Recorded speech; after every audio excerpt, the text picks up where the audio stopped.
اعتكافا في هذا المسجد لله تعالى.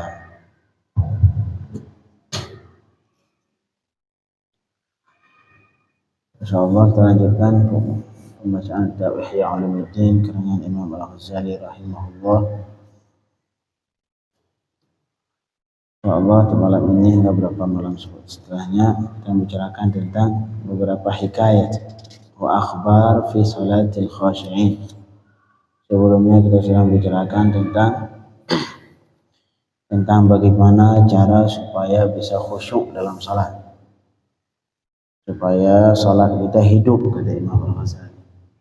Ada setidaknya ada 6 poin yang dibutuhkan supaya salat seseorang hidup, yang bisa berfungsi, salat yang memiliki pengaruh di dalam kehidupan seseorang. Yang pertama harus hudurul qalb, artinya hati fokus dengan yang sedang dilakukan atau yang sedang dibaca dalam salat. Yang kedua at-tafahum. Tafahum artinya berusaha memahami dan menghayati seluruh makna bacaan yang dibaca dalam salat. Yang selanjutnya at-ta'zim. At-ta'zim artinya mengagungkan Allah Subhanahu wa taala dalam salat. Memiliki perasaan ketika ruku, ketika sujud, bukan sekedar gerak-gerak badan, tapi ketika mau ruku timbul keinginan, ketika mau ruku ada perasaan mengagungkan Allah. Begitu juga ketika mau sujud ada perasaan mengagungkan Allah Subhanahu wa taala. Itu at-ta'zim. Kemudian al-haibah, kemudian selanjutnya al-khauf, dan juga al-raja wal haya. Itu 6 perkara, 6 hal yang dibutuhkan dalam salat sehingga kata Imam Al-Ghazali salat seseorang bisa hidup. Sekarang kita bicarakan beberapa bagaimana bentuk salat para khashi'in. Nah, salat orang-orang yang sudah memiliki 6 hal tadi. Nah, ini salat kata Imam Al-Ghazali, seseorang yang sudah bisa khusyuk dalam salat, seseorang yang bisa khusyuk dalam salat dan meyakini tentang keagungan Allah, maka dia akan khusyuk baik dalam salat dan malahan di luar salat, di luar salat. Kemudian beliau menyebutkan beberapa kisah bagaimana salafus salihin mulai dari sahabat dan para tabi'in dan tabi'ut tabi'in, bagaimana sifat takut mereka kepada Allah, bagaimana khusyuk mereka kepada Allah baik di dalam salat atau di luar salat. Kemudian kita telah membicarakan tentang kisah Sayyidina Rabi' bin Husain. Sayyidina Rabi' bin Husain ini kayaknya beliau salah satu tabi'in. Jadi sahabat, makna sahabat orang yang bertemu langsung dengan Rasulullah. Sahabat man ijtama'a ma'an Nabi sallallahu alaihi wasallam fi hayatihi wa yu'min bih wa mata 'ala al-Islam. Itu makna definisi sahabat. Sahabat artinya orang yang pernah berkumpul dengan Rasulullah, pernah duduk bareng dengan Rasulullah, dan beliau beriman dengan Rasulullah, dan kemudian meninggal dalam keadaan Islam. Artinya kalau orang yang belum pernah berkumpul dengan Rasulullah walaupun hidup sezaman dengan Rasulullah tidak dinamakan sahabat. Ini contohnya Sayyidina Uwaitsul Qarni. Sayyidina Uwaitsul Qarni yang disebutkan beliau adalah ketuanya para tabi'in. Ini Uwaitsul Qarni. Padahal beliau hidup di zaman Rasul sallallahu alaihi wasallam. Cuman beliau tidak pernah berjumpa dengan Rasul. Akhirnya beliau tidak tergolong dalam golongan sahabat.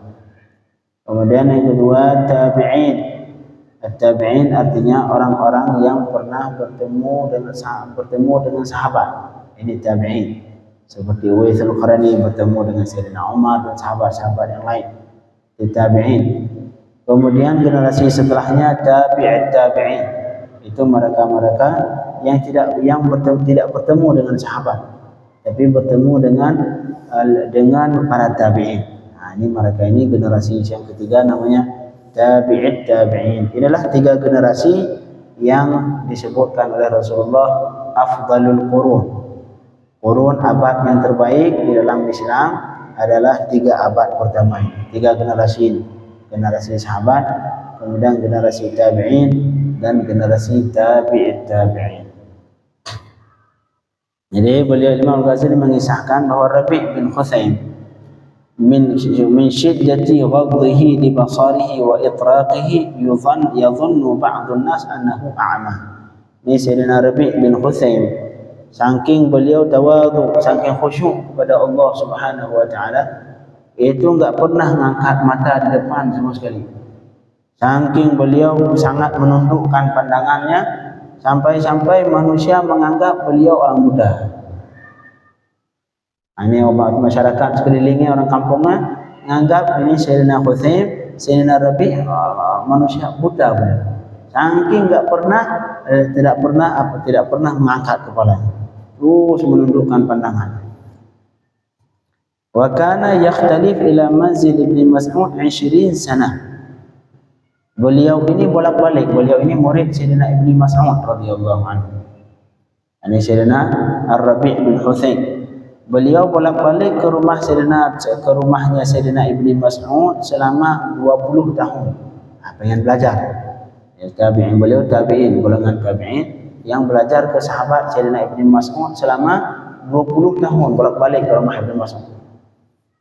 Fa idza ra'athu jariyatuh, ketika pembantu Sayyidina Ibn Mas'ud, jariyah artinya budak, budak perempuan yang membantu Sayyidina Ibn Mas'ud di rumahnya, pembantu. Qalat Ibn Mas'ud, itu pembantunya selalu berkata ke Ibn Mas'ud, sadiquka dzalikal a'ma qad ja'a. Ini padahal Sayyidina Rabi' bolak-balik ke rumah Ibn Mas'ud selama 20 tahun. Bukan setahun, seminggu, 2 minggu, 20 tahun. Setiap beliau ke rumah Ibn Mas'ud, itu pembantu Sayyidina Ibn Mas'ud selalu berkata ke Ibn Mas'ud, wahai Sayyid, itu kawanmu yang buta itu dah datang. Sadiquka dzalikal a'ma, itu kawanmu yang buta itu sudah datang. Artinya selama 20 tahun itu pembantu beliau tidak mengetahui kalau Ar-Rabi' bisa melihat. Enggak, bukan sehari 2 hari. Kalau kita mungkin sehari 2 hari enggak tahu. Ini 2 tahun. 2 tahun bolak-balik ke rumah, 2 tahun, 20 tahun. 20 sana. Selama 20 tahun beliau belajar ke Ibn Mas'ud bolak-balik ke rumahnya. Tapi budak Sayyidina Ibn Mas'ud ataupun pembantu beliau tidak mengetahui kalau beliau itu bisa melihat. Setiap melihat beliau datang, kasih tahu ke Ibn Mas'ud. Ibn Mas'ud, wahai Sayyid Ibn Mas'ud, itu kawan yang buta itu dah datang. Radhiyallahu anhum ajma'in. Fakana yadhhak Ibn Mas'ud min qawliha. Sampai-sampai Ibn Mas'ud ketika mendengar perkataan pembantunya, ketawa beliau, tersenyum. Ini orang 20 tahun, enggak tahu itu manusia, padahal dia bisa melihat. Wa kana idza daqqal bab takhrujul jariyatu ilayhi fatarahu mutriqan ghaddan basarah. Inilah para salafus salihin bagaimana mereka menjaga mata mereka karena takut kepada Allah Subhanahu wa taala. Ini Sayyidina Rabi' tadi, giliran setiap kali beliau mengetuk pintu Sayyidina Ibn Mas'ud, kemudian pembantunya membukakan pintu. Pembantu membukakan pintu, apa yang terjadi? Fatarahu mutriqan ghaddan basarah. Setiap kali beliau membuka pintu, maka Sayyidina Rabi' terus menundukkan pandangan selama 20 tahun. Masa bukan sehari 2 hari, mungkin kita sehari belum kenal ya, masih malu. Hari kedua udah mulai kenal, hari ke minggu, seminggu, 2 minggu, sebulan, udah setahun, udah ngobrol-ngobrol. Gimana kabarnya?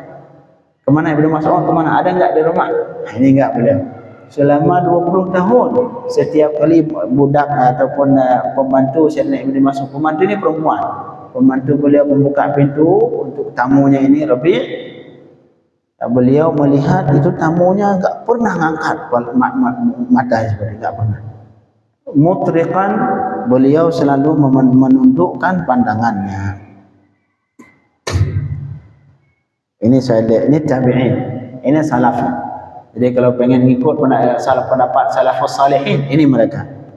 Jangan cuma masalah salafus salihin katanya Tuhan di langit, salaf saleh. Tuhan tidur di aras, itu salaf saleh. Ini salaf saleh yang benar, ikutin. Nah, kalau pengen ikut, kalau yang mengklaim oh saya ini mengikut salafus saleh, nah ini mereka ini. Selama 20 tahun pembantu Sayyidina Ibn Mas'ud enggak tahu beliau ini orang bisa melihat. 20 tahun. Bukan sehari 2 hari. Selama 20 tahun mungkin tiap hari beliau mendatangi rumah Sayyidina Ibn Mas'ud untuk belajar. Tapi budaknya, pembantunya tidak tahu beliau itu bisa melihat. Sampai-sampai beliau mengatakan ke Ibn Mas'ud, itu kawanmu yang buta sudah datang. Radhiyallahu anhum ajma'in. Inilah bentuk mereka menundukkan pandangan kepada yang bukan mahram karena takut kepada Allah, karena mereka terus memuraqabah Allah Subhanahu wa taala, terus merasa dipantau oleh Allah Subhanahu wa taala. Akhirnya malu di hadapan Allah. Karena beliau merasa dipantau oleh Allah, akhirnya malu di hadapan Allah sampai-sampai tidak berani mengangkat mata untuk melihat seperti ini, enggak berani. Selama 20 tahun, bukan sehari 2 hari, 20 tahun. Ini pembantu Sayyidina Ibn Mas'ud, enggak tahu beliau itu orang bisa melihat. Radhiyallahu anhum. Kemudian Sayyidina Ibn Mas'ud, wa kana Ibn Mas'ud idza nazara ilaihi yaqul wa basyiril mukhbitin. Dipuji Ibn Mas'ud. Wa amma wallah, ini kata Sayyidina Ibn Mas'ud kepada beliau, demi Allah kata beliau, law ra'aka Muhammadun sallallahu alaihi wasallam la farih bik. Kata Sayyidina Ibn Mas'ud, kalau seandainya Rasulullah masih hidup sekarang dan melihat kamu, kata Sayyidina Ibn Mas'ud, pasti senang Rasul. Pasti senang. Orang bagaimana enggak senang? Ini umatnya benar-benar taat Rasulullah sallallahu alaihi wasallam. Tidak barat, karena dalam hal mana kata Allah Subhanahu wa taala, qul lil mu'minina yaghuddu min absarihim wa yahfazu furujahum. Wahai Muhammad, wahai Rasulullah, sampaikan ke umat, ke orang mukmin yang laki-laki, yaghuddu min absarihim, tunduk mereka, hendaklah mereka menundukkan pandangan mereka. Jangan jalan-jalan gitu. Enggak ada satupun makhluk yang bebas dari pandangan kita. Semua kita pantau. Kayak intelijen. Semua kita lihat. Harusnya tidak melihat di bawah. Artinya menundukkan pandangan. Ini perintah Allah Subhanahu wa taala. Qul lil mu'minina yaghuddu min absarihim wa yahfazu furujahum. Wahai Rasulullah, sampaikan ke umat, ke orang mukmin yang laki-laki, hendaknya mereka menundukkan pandangan mereka. Sayyidina Rabi bin Khuthaim. Ini salah satu contoh yang menjalankan perintah Allah dalam menundukkan pandangan, karena beliau takut kepada Allah, karena beliau merasa terus dipantau oleh Allah Subhanahu wa taala.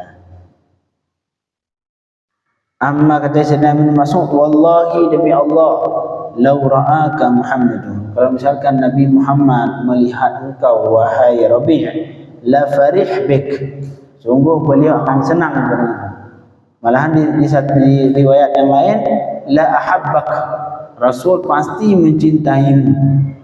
Artinya kalau pengen mendapatkan cinta Rasulullah menurut Ibnu Mas'ud, caranya dengan menundukkan pandangan. Menundukkan pandangan yang disebabkan karena takut bermaksiat. Karena ada yang menundukkan pandangan, ada saat saya menundukkan pandangan, tapi kenapa? Lagi nyari batu cincin. Menundukkan pandangan juga. Atau lagi nyari uang jatuh, menundukkan pandangan juga. Ini yang dimaksud menundukkan pandangan karena malu dilihat sama Allah dalam keadaan bermaksiat. Muraqabah. Mana muraqabah?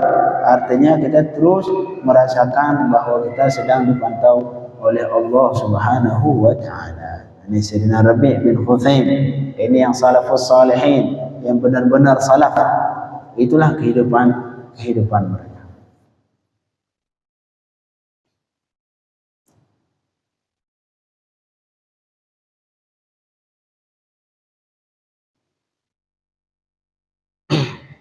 Malahan Sayyidina ini masih menyangkut Sayyidina Rabi'. Karena Sayyidina Rabi' ini beliau ke serumah Sayyidina Ibn Mas'ud, murid sangat dekat dengan Sayyidina Ibn Mas'ud. 20 tahun belajar ke Sayyidina Ibn Mas'ud. Karena salah satu sahabat yang alim, karena sahabat Rasulullah itu enggak semua alim. Ada yang sebagian yang jadi ulama, sebagian sahabat tapi bukan ulama. Banyak yang sahabat terutama ahli sufa. Sayyidina Ibn Abbas, Sayyidina Ibn Mas'ud, Sayyidina Zaid bin Thabit. Itu mereka ulama-ulama di kalangan sahabat. Sayyidina Zaid bin Thabit itu ulama di kalangan sahabat. Termasuk Sayyidina Ibn Mas'ud. Jadi murid Sayyidina Ibn Mas'ud salah satunya yaitu Sayyidina Rabi' bin Huthaim. Dikisahkan wa masyadata yaumin ma'a Ibn Mas'ud fil Haddadi. Suatu ketika ini Sayyidina Rabi' bin Huthaim berjalan bersama Sayyidina Ibn Mas'ud fil Haddadi di tempat tukang besi, di tempat bikin tukang besi bikin pisau atau bikin cuma tukang besi. Pasti di situ ditiupkan api.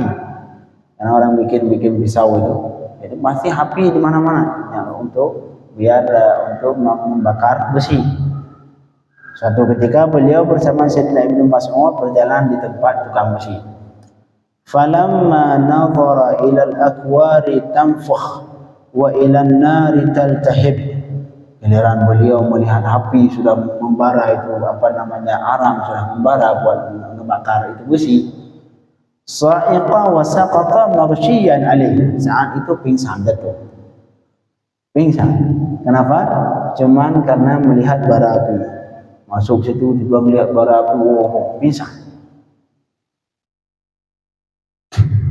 Kemudian waqa'ada Ibnu Mas'ud 'inda ra'sihi ila waqti salah falam yufik. Sayyidina Ibnu Mas'ud nunggu ditunggu udah jatuh, beliau mungkin diangkat ditaruh di tempat tidur. Akhirnya nunggu Sayyidina Ibnu Mas'ud sampai masuk waktu salat. Misalkan jatuh pingsan jam 8 sampai jam 1 siang, jam 12 siang, itu orang belum sadar, pingsan, melihat bara api pingsan. Mungkin karena takut terhadap api neraka Allah Subhanahu wa ta'ala. Fahamalahu ala dhahrihi ila manzil. Akhirnya karena sudah masuk waktu salat, Sayyidina Ibnu Mas'ud mengambil beliau, digendong, dibawa pulang ke rumah sama Sayyidina Ibnu Mas'ud. Falam yazal maghshiyan alaih ila mithli as-sa'ati allati sa'iqa fiha. Beliau saat itu terus dalam keadaan pingsan, senantiasa dalam keadaan pingsan sampai besok lagi di jam yang sama. 24 jam pingsan. Cuman karena melihat bara api.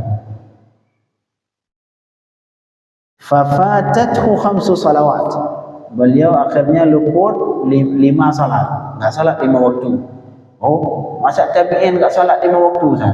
Gimana mau salat? Beliau pingsan. Entar beliau mengqadha. Qadha salatnya selesai kebangun. Pingsan enggak wajib salat. Enggak wajib qadha. Fafatathu 5 salawat. Beliau luput 5 salat sekaligus. Wa Ibnu Mas'ud inda ra'sihi yaqul, sedangkan Ibnu Mas'ud di kepala beliau, mungkin di kepala, di usap-usap kepala beliau, Sayyidina Ibnu Mas'ud berkata, hadza wallahi wal khuf. Demi Allah, inilah contoh yang takut, yang benar-benar takut. Yang katanya takut ke api neraka, yang katanya takut ke Allah, inilah contohnya. Benar. Kalau pengen ya kita jangan terlalu jangan terlalu merasa saya ini udah takwa kepada Allah, saya sini yang lain semua isi neraka, ini isi neraka, itu isi neraka, semuanya isi neraka, saya punya surga. Kemudian kita menganggap diri kita sudah bertakwa kepada Allah, sudah takut kepada Allah, takut ke api neraka. Kalau versi Ibnu Mas'ud yang takut, inilah yang contoh ini. Hadza wallahi huwal khauf. Inilah kata Sayyidina Ibnu, demi Allah, inilah yang takut yang sebenarnya. Yang katanya takut kepada Allah, takut ke api neraka, yang contoh sebenarnya yang ini nih. Orang cuman melihat bara api di tempat tukang besi, pingsan selama 24 jam. Radhiyallahu anhum. Ini kita dengar kisah seperti ini untuk apa, Ustaz? Kalaupun kita nggak sanggup seperti mereka, minimal kita tahu kalau kita ini rendah. Minimal untuk mengetahui kalau kita ini rendah. Jangan terus menganggap diri kita sudah tinggi, diri kita sudah jadi wali Allah, sudah dicintai Allah. Tidak, kita belum ada apa-apa dibanding salafus salihin yang benar. Inilah kisah salafus salihin yang cuman Sayyidina Rabi' bin Hutsaim cuman melihat bara api di tempat tukang besi, pingsan selama 24 jam. Radhiyallahu anhum ajma'in.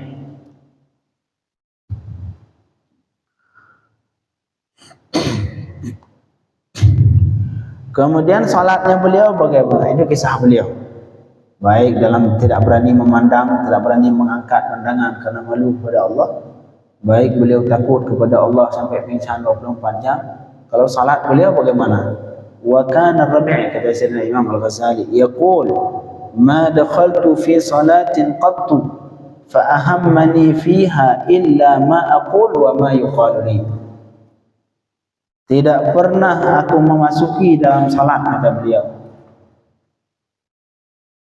Kemudian yang aku sibuk cuman kemudian kata beliau, aku tidak pernah masuk dalam salat kemudian aku sibuk kecuali yang bisa menyibukkanku dalam salat cuma dua. Ma aqul, apa yang aku ucapkan, wa ma yuqalu li, dan apa yang diucapkan kepadaku. Contoh ma yuqalu li, misalkan yang ayat-ayat yang Allah Allah berkata kepada kita. Contoh misalkan ya ayyuhalladzina amanu qu anfusakum, itu perkataan Allah. Wahai orang-orang yang beriman, takutlah kalian terhadap api neraka. Itulah beliau fokus tentang perkataan Allah. Artinya pikiran beliau, hati beliau, perasaan beliau dalam salat tidak disibukkan sama sekali kecuali cuma dua hal. Apa yang beliau ucapkan, seperti misalkan ihdinas siratal mustaqim, ya Allah berilah petunjuk kepada kami, atau ma yuqalu li, artinya satu lagi yang dikatakan ke beliau. Itulah contoh, itu ayat-ayat, artinya ayat-ayat yang Allah di situ berbicara dengan mukmin. Seperti misalkan Allah katakan ya ayyuhalladzina amanu tubu ilallahi taubatan nasuha. Ini perkataan Allah yang Allah di situ berbicara dengan kita. Wahai orang-orang yang beriman, taubatlah kalian kepada Allah, taubat yang nasuh, taubat yang sebenar-benarnya. Bukan taubat di mulut doang, saya taubat. Enggak, taubat harus yang benar. Kata Allah, taubat yang benar-benar dengan menyesali yang telah dilakukan dan bertekad bulat tidak mengulanginya dan mengembalikan seluruh hak muslim. Kita pernah mencuri, kembalikan. Pernah menyakiti orang, minta maaf. Itulah taubat yang benar. Taubat yang benar. Jadi beliau Sayyidina Rabi' kalau dalam salat, fikiran beliau fokus cuma dua hal ini. Fa ahammani fiha illa ma aqul, yang menyibukkan beliau, yang membuat yang fokus beliau dalam salat cuma dua hal ini. Yang pertama ma aqul, apa yang aku ucapkan. Yang kedua ma yuqalu li, apa yang diucapkan kepada. Ini Sayyidina Rabi' bin Hutsaim ketika dalam salat. Artinya pikirannya enggak kemana-mana. Kalau kita mau bertakbir doang fokus, Allahu Akbar, fokus. Selesai itu kapan fokus lagi? Selesai ketika Assalamualaikum warahmatullahi, ya udah tahu udah selesai salat. Assalamualaikum warahmatullahi. Ya awal antara takbir dan salam enggak pernah keingat Allah sama sekali. Dalam salat enggak bisa fokus dengan Allah bagaimana di luar salat. Mustahil. Mustahil bisa muraqabah, bisa fokus bahwa kita dipantau oleh Allah, kita merasakan bahwa kita ini dipantau oleh Allah, kita harus takut kepada Allah, mengingat Allah. Mustahil di luar salat terjadi, kalau dalam salatnya nggak bisa. Dalam salat nggak bisa fokus, tidak bisa timbul perasaan bahwa kita itu dipantau oleh Allah. Kita pikir hati kita sedang dilihat oleh Allah, pikiran kita sedang dipantau oleh Allah. Kalau dalam salat saya lagi sujud di hadapan Allah, belum bisa menimbulkan, belum bisa, perasaan itu belum muncul, justru kita pikiran kemana-mana, apalagi di luar salat. Mustahil. Yang ditakutkan kalau dalam salat enggak bisa fokus dengan Allah, di luar salat apalagi yang ditakutkan ketika dicabut ruh enggak keingat Allah. Itu yang bahaya.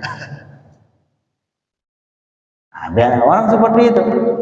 Karena disebutkan orang meninggal dalam keadaan bagaimana kebiasaannya ketika hidup. Orang meninggal biasanya meninggal dalam keadaan bagaimana kebiasaannya ketika hidup.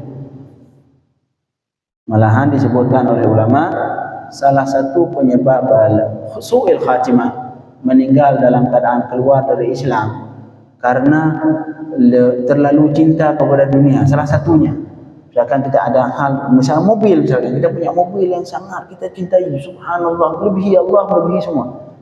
Itu ketika mati, syaitan yang dia tampakkan mobil itu. Entah dibisikin sama syaitan, kamu sebentar lagi bakal meninggalkan ini mobil. Bagaimana perasaan kita saat itu? Akhirnya kita benci ke meninggal. Kenapa Allah meninggal? Akhirnya benci ke Allah. Ya Allah, saya belum menikmati itu mobil ini, kenapa saya harus meninggal sekarang? Akhirnya benci ke Allah, meninggal kafir. Makanya kata ulama, ya, seseorang meninggal dalam keadaan bagaimana kebiasaannya ketika hidup. Apabila dalam salat tidak bisa mengingat Allah, di luar salat apalagi, bagaimana ketika meninggal? Mungkin kita mengingat Allah? Mustahil. Dalam salat ketika sujud nggak bisa mengingat Allah, nggak bisa fokus dengan Allah.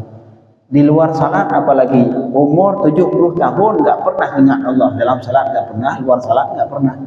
Kira-kira pas ketika detik-detik mau meninggal bagaimana? Mungkin keingat Allah dalam 5 detik mau meninggal, sedangkan umur 70 tahun nggak pernah mengingat Allah.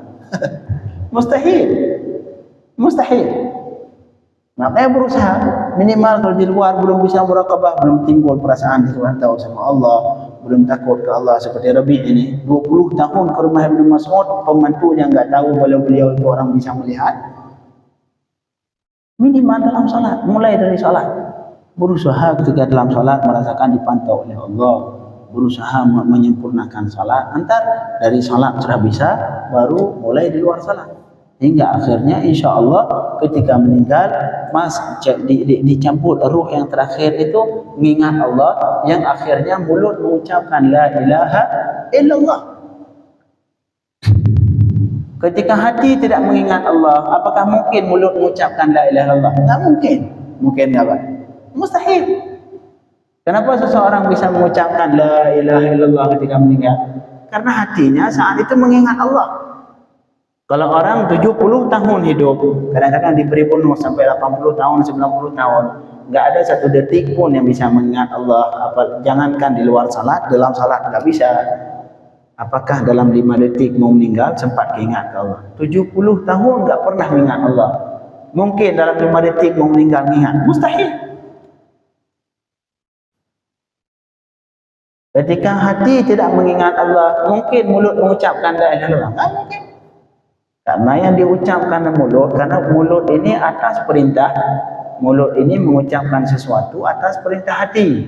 Hati memerintah ke otak, otak baru memerintah mulut untuk berbicara.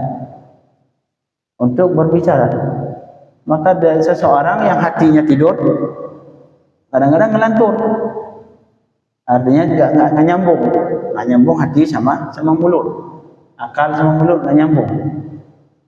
Maka kalau mau mengucapkan la ilaha illallah di detik-detik sebelum meninggal, maka berusaha mengingat Allah. Sering-sering mulai dari ketika salat, mulai dari minimal ketika sujud. Ketika sujud kita mulai di situ, kita fokus pada Allah Subhanahu wa taala, fokus ta'zim ke Allah ketika sujud. Kita menganggap diri kita dhaif, yang seharusnya kepala di atas, ini yang paling rendah. Makanya dalam sujud disyaratkan bagian belakang ini pantat harus lebih tinggi dari kepala. Kalau misalkan kita sujud di tangga, kita di bawah terus di tangga, akhirnya seperti ini, kepala kita di atas tangga lebih tinggi, akhirnya lurus pantat sama kepala. Sah sujud, sah salat? Enggak sah salat.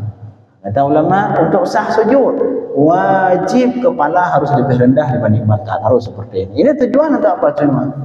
Tujuannya untuk berbagai pembuktian bahwa kita hamba ini dhaif, hamba ini butuh Allah, supaya benar-benar kita merasakan bahwa saat itu kita butuh Allah. Cuma itu saja tujuan.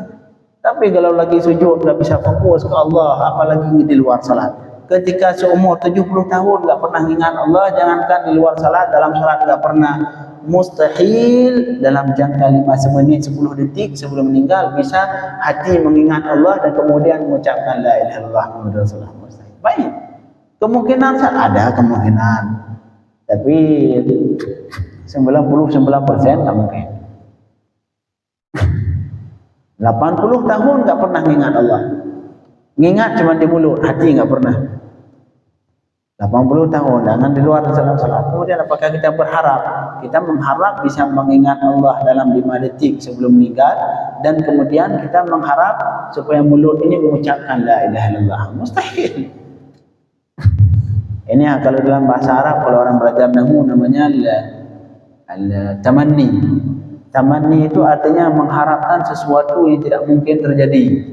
Contoh misalkan orang sudah tua, sudah sepuh 80 tahun. Kalau contoh di kitab nahwu dalam bahasa Arab, laita syababa ya'udu yauman. Umur 70 tahun. Moga-moga masa muda balik lagi. Mustahil. Umur 70 tahun pengen balik ke masa muda 20 tahun. Akhirnya dia katakan laita syababa ya'udu yauman. Moga-moga masa mudaku balik lagi, katanya. Mustahil. Ini namanya tamanni. Artinya mengharap sesuatu yang tidak mungkin terjadi. Maka orang yang berharap bisa mendapatkan, bisa mengingat Allah ketika mau meninggal, kemudian mulut bisa mengucapkan la ilaha illallah ketika mau meninggal, maka berusahalah untuk bisa mengingat Allah mulai dari ketika salat dan kemudian di luar salat. Kalau dalam salat enggak bisa, di luar salat enggak bisa, 70 tahun enggak pernah muraqabah kepada Allah, enggak pernah merasa dipantau sama Allah, mustahil bisa mengingat Allah dalam 10 detik sebelum meninggal. Mulai dari sekarang. Apalagi kita yang kira-kira sudah terlalu banyak umur yang kita buang tidak pernah mengingat Allah. Dalam umur yang sisa ini kita fokus benar-benar supaya bisa mengingat Allah mulai dari ketika salat, kemudian di luar salat. Insya Allah. Kalau kita Allah sudah tahu benar-benar, kita sudah bermujahadah untuk berusaha mengingat Allah, walaupun terhilang lagi, berusaha lagi, hilang lagi, berusaha lagi, hilang lagi. Itu ketika Allah sudah melihat hati kita sudah timbul benar-benar mujahadahnya, baru di situ kata Allah, lanahdiyannahum subulana. Kami tunjukkan jalan kami, kata Allah. Walladzina jahadu fina lanahdiyannahum subulana. Siapa saja yang sudah bermujahadah, sudah berusaha sebisa mungkin dalam jalan kami, kata Allah, akan kami berikan jalan. Memang kalaupun misalkan kita di masa muda 50 tahun enggak pernah salat bisa jadi, ataupun ketika salat juga enggak pernah mengingat Allah, minimal di waktu yang sisa sekarang. Kita enggak tahu kapan meninggal. Tadi aja baru meninggal satu lagi, kawan kita. Orang sehat, katanya pada salat subuh masih di sini. Semoga beliau selamat imam masuk surga, amin ya rabbal alamin. Salat subuh katanya masih di sini. Jam 8 ada anaknya ke sini, Ustaz tolong salat jam 9 kita ingin salatin di sini. Itulah maknanya. Hatta idza jaa fa idza jaa ajalhum la yasta'khiruna sa'atan wa la yastaqdimun. Allahumma amitna ala tamamil iman wal islam. Allahumma amitna ala tamamil iman wal islam. Semoga kita meninggal dalam keadaan sempurna iman dan Islam. Amin ya rabbal alamin. Sallallahu alaihi wasallam.